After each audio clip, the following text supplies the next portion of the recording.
New York State getting inducted into the International Boxing Hall of Fame. He is Jim Gray here on the Rich Eisen Show. How are you, Jim? I'm doing great, Rich. How you doing? So you have accepted the invitation. You are going to you're going. You are there, right? I am going, yes. And don't understand the thought process of Terrell. Why be bitter and angry? They're honoring you for your excellence and the commitment of excellence that you achieved, and to now go thumb it in your noses because of what you felt was past slights, which is probably true. He was slighted.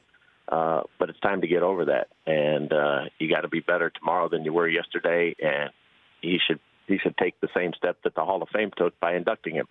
So I'm sorry to see it. It just it's a wonderful time, an amazing achievement. It's going to be there forever. And the fact that he didn't go when they're immortalizing him for his achievements, it's beyond sad. Well, I don't even really know how to describe it. Well, in terms of what you're got going on there, is there somebody that presents you? I mean, what does the Hall of Fame ceremony look like there for this weekend? Mike Tyson is going to speak a few words in presenting me. I've been associated with Mike for a long time. I love him personally. He was great to me professionally. Did all those interviews from he broke his back to feeding Lennox Lewis his children, ripping his heart out, to ear biting, to you name it. We've been together for a long time, so I'm really honored that Mike is coming back to Canastota.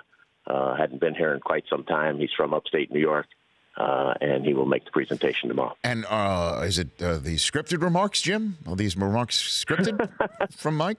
Mike, I can't tell you what Mike's going to say. Mike's his own guy, and whatever he has to say and whatever on his mind, I'm sure we'll have plenty of laughs, and it will be loose, free, and easy. So, hey, look, he's Mike Tyson, and in many ways, Rich, being able for me to be able to stand next to him at his greatest times and at his worst times was really, it was quite a ride. I don't even really know how else to explain it. Yeah, I mean, walk me through that, Jim. I imagine somebody got in your ear at some. Well, I guess that's interesting that I would even say something like that. But when they get in your ear and say basically, "Hey, Mike just bit Holifield's ear off. Go and ask him questions." I mean, well, I happened to see it because that was ringside, so I saw it right as it happened, as did Steve Albert and Freddie Pacheco during the fight, and it just became chaos and bedlam after that, and there was a mini riot in the ring, and the state troopers, the Nevada state troopers got into the ring, and Mills Lane was there, and I was interviewing Mills, and the Billy Clubs came out, and then we followed it back into the locker room, and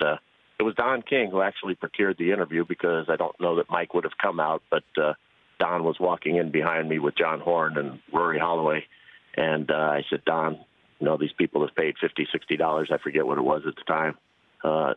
Doesn't Mike Tyson owe them an explanation for what's gone on, and don't you owe an explanation since you're profiteering from this? And he said, you're right, you do, and he went in and got him. So a lot of credit to Don King because Don wanted to deliver, and he knew that the fans had paid, and so he brought him out, and Tyson answered all the questions. The one thing you can say about Mike, Rich, and you've been around all these athletes for all these years, Mike Tyson takes his own medicine. He doesn't blame anybody else for his actions. When he does something wrong, he comes out and faces the music, and he's accountable. And so few are, and so few do. I find it really quite admirable, and I have tremendous amount of respect for that. We had Artest here just a couple weeks ago. He said he's become friends with the fan that threw the beer at him that started the whole thing off. It's just unbelievable, some of these stories and how they've turned out. Jim. And that's what happens, Rich. You just don't know in life.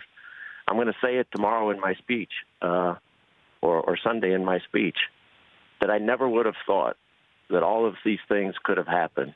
But I never particularly ever remotely contemplated the fact that I would be standing next to a man who bit off another man's ear, and that man would become one of my best friends and one of the people who I most respect and admire, and am genuinely happy every time I'm in his company. The Rich Eisen Show, weekdays at noon Eastern, on Audience.